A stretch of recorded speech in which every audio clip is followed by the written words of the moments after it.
We have got football in focus back at the Tee It Up Indoors on Battleground Avenue, 2310 Battleground, home of Davis Troxler and the great Davis Troxler golf team, along with Natalie. And Don Moore's here tonight with us. We got Jay Ramey back with us, first time in a long time with Jay. Jay, how long's it been? It's been like the last Hoppers playoff baseball game? Yeah, it's been a long time. I mean, we've talked over the phone, but as far as having a broadcast thing. Yeah, we haven't gotten to actually talk with each other. It's probably a Thursday. We used to always do Thursdays with you. Mm-hmm. We did that Thursday, and then the next day you had a football game, so we didn't get to call the last game. They won that game we did, right? They did. Yeah, they did. Yeah, you went on a winner. That's pretty good. Then they lost the next day. And that it's our fault. Fell 2-1, yeah. We should have been there, right? Yeah. Yeah. Well, you've been there for this RoCo Radio up in Rockingham County, covering the Reidsville Rams, one of the top teams in the entire state.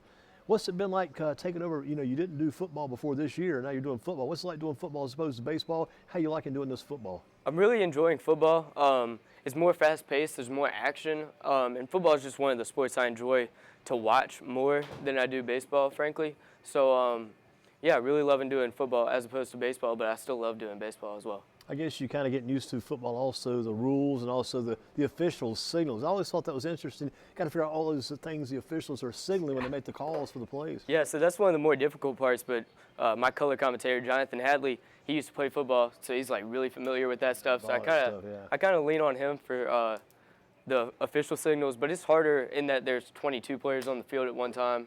You always have to be locked in and focused, but yeah, it's not usually a stopping thing much, except between plays. Baseball, you run to first base and stop. You wait for the next play to happen. Football, you do stop between plays for the snap, that type of thing. But it's usually a very, like say, fast-paced game. It's not as organized in the sense that baseball, you know how long it's going to take for the next pitch. But well, the good thing about football, though, as opposed to baseball, for many years, baseball, until they changed the rule about let's go ahead and put this guy on second base, have that ghost runner, for many years, baseball could go on forever. Yeah. Football, you've got that clock. You're watching that clock. And plus, you've got the running clock with a 40-point lead, 42-point lead. Once that hits into effect, and it probably happens a lot with Reidsville or Ram games, they hit that running clock quite often, I would think. Yes, yeah. We've experienced running clock in a lot of the games we've called. Probably not only, like you say, Reidsville, but other Rockingham County teams too. Yeah, we've had a lot of blowout games in Rockingham County because there's 4 schools, and a lot of the time there's mismatches between the opponents in high school football. Well, let's talk about the teams in Rockingham County. First of all, the Reidsville Rams, #1 team up in Rockingham County. Talk about Reidsville and the job they're doing. Reidsville's doing a fantastic job. You know, last year they won the state title, and this year they've gotten off to an even hotter start. Last year, those first few games, what are we, 7 games into the season? 7 games in? Yeah, so 7 games in, they were winning by an average of 2 touchdowns, and this year they're winning by an average of 5 touchdowns so far. Then they get Kendra Harrison, Max Prep's National Male Athlete of the Year, back on the team. Deontay Neal has been really stepping up, filling those shoes of Al Lee. He's not Al Lee, but Al Lee's also not Deontay Neal. Deontay Neal is a better running quarterback than Al Lee is, and Neal's put up 17 touchdowns, just 1 interception. How many on the ground for him?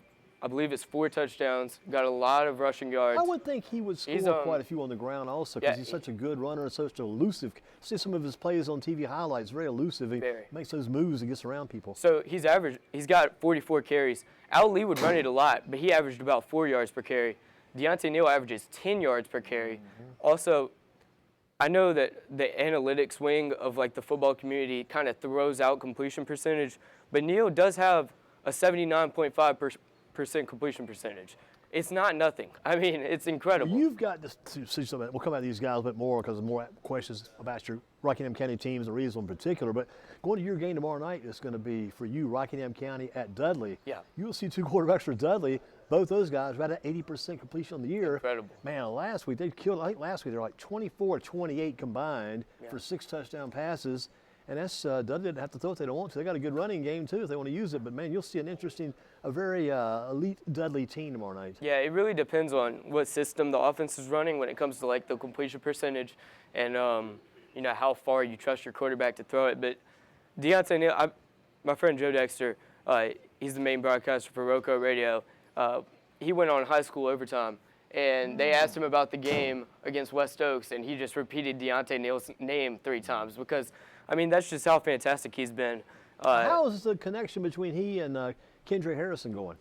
So I haven't been able to see it in person yet. Right. I broadcasted a Reidsville McMichael game, and Kendra Harrison caught one pass, scored a touchdown, and then he sat out the rest of the game because they were up by a lot. But so far it's been going well. They're like really good friends is what I've heard from someone within the team, like super great friends. So I want my quarterback and my receiver to like each other. I think that helps build chemistry. Sure. So, that's going well. Kendra, we've got a small sample size. He's doing as well as he was last year, even coming back from Charlotte. So I think that the connection's really going to work. And you think about this Reidsville team right now, you don't see any roadblocks at all in the regular season. They got to be going right on through this thing. No, I expect them to go undefeated, especially because they've done a lot better this year than they did last year. And last year, this is the part in the season when they really got rolling. They're on a 19-game win streak right now, and they're winning those games by an average of about 33 points. And I don't think many people, at least I didn't expect to see them be a lot better this year than they were last year, because last year they were so good. Lost some players, had to put some guys in different positions that are still coming back. But to be better than they were last year right now at this stage of the season speaks a lot for the job they're doing up there. It's kind of odd because last year we expected them to steamroll everybody, and then the start of the season was kind of rocky, and this year it was kind of trepidation. And, I mean, Kendra just came back, 3 weeks ago? So even coming into that, he was doing the Reidsville Rams were doing a magnificent job. So, yeah, I expect them to steamroll the rest of the competition and roll to an undefeated record. Of the games you've called so far up in Rockingham County, which team from Rockingham County have you called the most so far, announced the most? It's been pretty even. Pretty even? Yeah. But not many Reidsville games, though. I've called, I believe, 2. I called Reidsville versus Page and Reidsville versus McMichael. I've called a few more head games, a handful of McMichael games. McMichael might be the team I've called the most, but I've called a couple of Rockingham games. It's been pretty evenly distributed. And you did the Rockingham County Smith game, did you? I did. You did Rockingham County High Point Central also? Yes. Okay, yeah. you got those so far. Yeah, so we've mixed it up really well. Rockingham County's been kind of an up and down team. Seen some games they just did extremely well, then some games they've also got blown out in too. So it feels like it's been up and down, but this is the same as they were last year. Every game they won last year coming up to this point, they've won this year. Every game they've lost this year. Not much different then. So, yes, it's different in that Doug Robertson's the coach, Bryce Baker's no longer the quarterback. You've had to deal with the Luke Strittmatter injury. But they haven't lost any of the gimmies. So I still feel good about Rockingham. On the way out, you've got a Dudley game tomorrow night. That's obviously going to be very tough. But I felt really good about Rockingham in what I've seen, except for the offense has really struggled. I think that in part has to do with the departure of Bryce Baker last year. Certainly, yeah. Also, he did a lot of things for that team. Quarterback, played defense, did some punting, did a lot of things. And Luke Strittmatter, he's had a couple of interceptions on defense, and he was their quarterback who was kind of a run-pass option. He could throw it, but he was really beneficial on the ground. He's been sidelined for about 3 weeks with an ankle injury, and Parker Upchurch has been coming in for him. Upchurch, he's shown some flashes of success, but obviously whenever your main quarterback goes down, there's going to be some adjustments you have to make. But Rockingham's defense has really been the story this season, pummeling teams, whether it's run-based, whether it's getting interceptions. They've just done a magnificent job. Well, if you're looking for a pregame interview, kind of an exclusive interview, one of the Dudley players, associated with Dudley player, go up the street to the Shell station up here, the Quality Mart up on the corner. His mother works there, so you go inside and get all the inside scoops. I talked to her. Have you done that? I haven't run the tape yet, but I've got all the information. I've talked to her many times, got an inside scoop about Jacquez Crawford, her son, the Crawford. He plays for Dudley. His brother plays for Grimsley. That's how the mix is there with the family. But wow. The Crawford kid, he was at Grimsley, transferred to Dudley his first year, Dudley this year. And he and the Jeffries kid rotated quarterback. And boy, like last week, I said, those two guys played very good.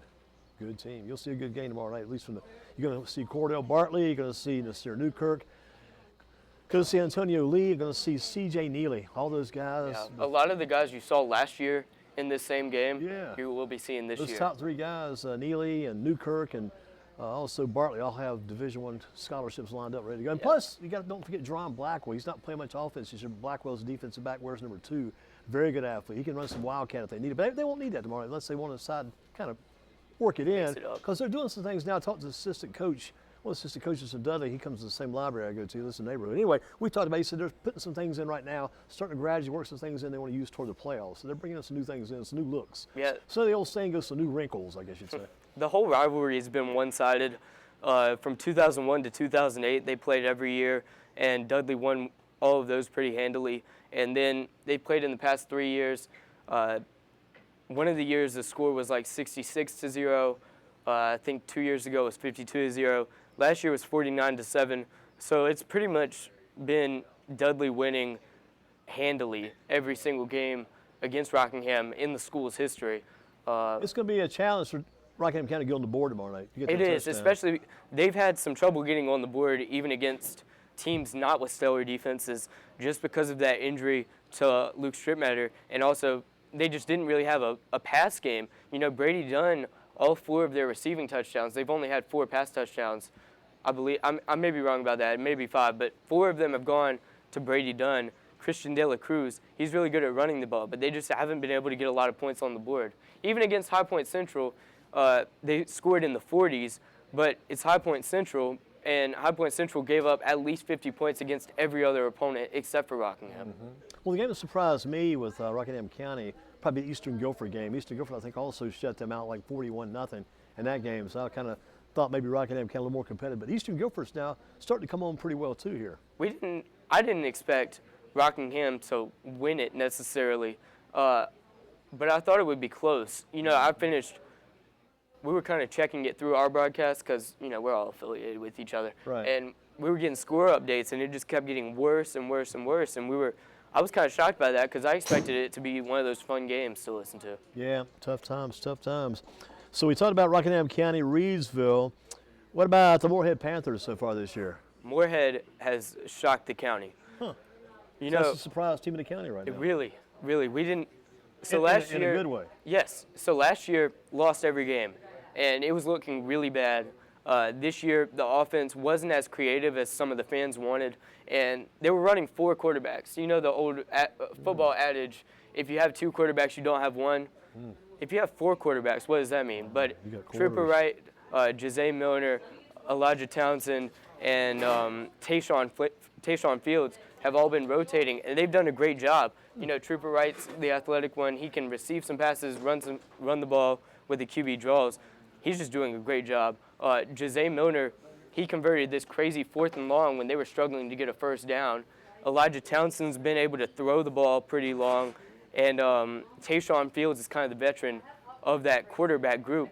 And Moorhead's won 2 games, and heading into week 10, they'll be 500 in the conference, which, considering they lost every game last year, is incredible. You know, what was your prediction for them before the season?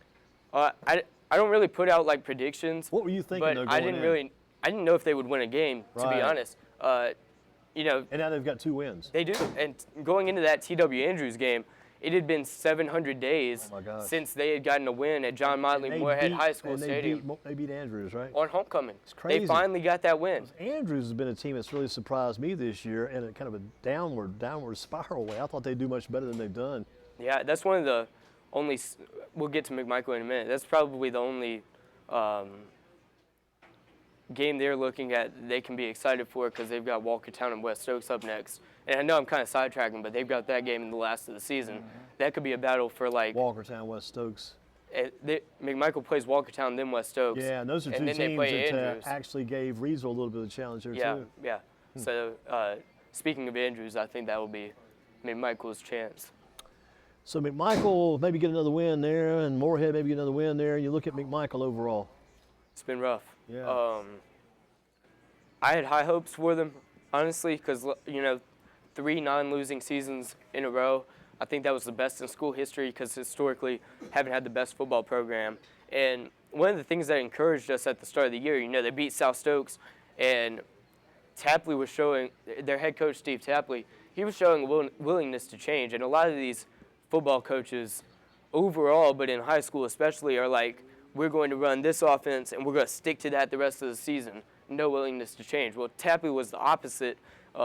We saw him switch it up from spread to wishbone to run and shoot, or maybe they didn't use spread at the beginning of the season. But my point is, they were switching up their offense because it wasn't working. So I thought, oh, well, if they run into some roadblocks, they can really change things up and it'll work. But it didn't happen, not because of coaching, but a lot of the players, we've had some injuries. Some of the players haven't been able to show up. After that really rough loss to Moorhead, I heard a rumor that a couple of the players quit. I'm not sure. I mean, I haven't confirmed it. Yeah. But morale was definitely low in McMichael. And, yeah, it's been a rough season for him. Kai Tart just went down with a concussion, so I don't know if he'll be back this week. The 2-week break was definitely good for him. But it's been some internal difficulties. And we were so excited because of Tapley, number one, but also Kai Tart, he's small, but Tapley's already talked about there's going to be a weight gaining program for him that works. Yeah. Tart's a sophomore. And the good part is more of a foundational year than like a competitive year because Tart's a sophomore. Tapley said that he and Tart's relationship is great, which you want if you're going to be coaching a quarterback for 2 years. You know that. Yeah. And also, their tight end, Jeremy Rosenbaum, he's just a freshman, and they've got a great relationship too. So I was thinking we could have maybe an Andy Reid, Patrick Mahomes, Travis Kelce connection there. But, yeah, this year has kind of gone down the drain for him. Before we get to the final questions, let me pop one, insert one question for you. All this football stuff you've been doing this year, you talked about the future for McMichael, how things could stay together, those guys could do well. After this year, you're a junior this year, right? Yes, sir. You have one more year left in school. Yes, sir. Has this caused you in any way to reconsider what you're doing, broadcasting, and now become a football player? Absolutely not. Okay. So you're not going to change plans then? Yeah. I kind of got the head start with the microphone in hand. I don't think there's any time for me to go play left tackle. Not left tackle, I'm yeah, sure. but you might be caught playing left out. Yeah, I don't have any envy for the players getting tackled every week. I have more fun calling the games than I do playing them. But you get to know some of the players and the coaches and things like that too. Yeah, and I really enjoy that part of it. I would not consider playing. No. A couple of final questions for you. How far do you think the Reidsville Rams can go? Is there any stopping Reidsville now from winning the championship? And how much has Kendra Harrison met since he came back to the team? So I haven't really been keeping up with all of the 2A, but from what I've heard so far, last year they won the state title, and I've already told you guys that this year has been a lot better than last year. So I expect them to run straight to the title. Last year, you've got a 19-game win streak, which is just fantastic. That's phenomenal, And I mentioned it earlier. Last year, this is where they started to really build momentum. Now you've got Kendra back. All of these guys, core guys, Cameron Jones, Jari El Cobb has got 100 carries for 1,000 yards. He's kind of been sometimes not totally forgotten, but sometimes you got Harrison, you got Neal, guys like that. Sometimes like Cobb kind of gets put behind the 8 ball a little bit. That's a great point. Yeah, that's a great point because we didn't even get to him talking right now, and he's got 14 rush touchdowns, which is a bunch. Derrick Henry numbers. Yeah. Cameron Jones has been doing well receiving the ball. Their defense has been stellar. West Oaks, that game, it was didn't really go to plan, but they still won by 16 points, which shows you how dominant they are. Yeah. To have an off game and still win by 16, 2 touchdowns, that's very good. That's the only game that they've had a closer point differential so far this year than last year. What about, again, Harrison, how much has he meant to the team since he's come back? You could probably see it from not only from on-field perspective, also probably a teammate and team morale type thing too. So, obviously, I think the team confidence will be up now that you've got Kendra Harrison in play. Is he playing offense and defense both? I believe he moved to defense. The first game I called, he didn't play any defense. Right. But I think that their coach Eric Teague told us that it was because the day he came in was like the day after they set the defensive game plan, I believe. I may be wrong about that, but he was probably on standby just in case, maybe. So Kendra, but he hasn't put up any crazy sacks or interceptions. But this year, he's been doing great. He's a year older, a year removed from Max Preps National Male Athlete of the Year. Anytime you add a top 5 player in the nation to a team, they're probably going to succeed. I don't know if we'll see it in the past 3 weeks as much as we will when it really gets gritty heading toward state title number 24. Well, number 24, What number your favorite football number? 17. You always have a favorite number, 17, okay. Now, who wears that number? Did you know of anybody? Josh Allen, I think. Yeah, okay, 17. Not There's bad. a couple of guys. It's not because of Josh Allen. It's just a number I like. 17 Yeah. you like. Well, Jay, good job as always. Having you with us again has been a pleasure. Look forward to seeing you again soon. Keep up the good work and RoCo Radio, and also keep coming to us on GreensboroSports.com. We get your articles up every week. You've been doing a great job on those, and just good work. Keep it going. The kid is back. Kid's back in town. Jay Ramey, good to see you. Thank you, Andy. Thanks Very for happy coming you to had join me us. on. You got Thank it. you so much.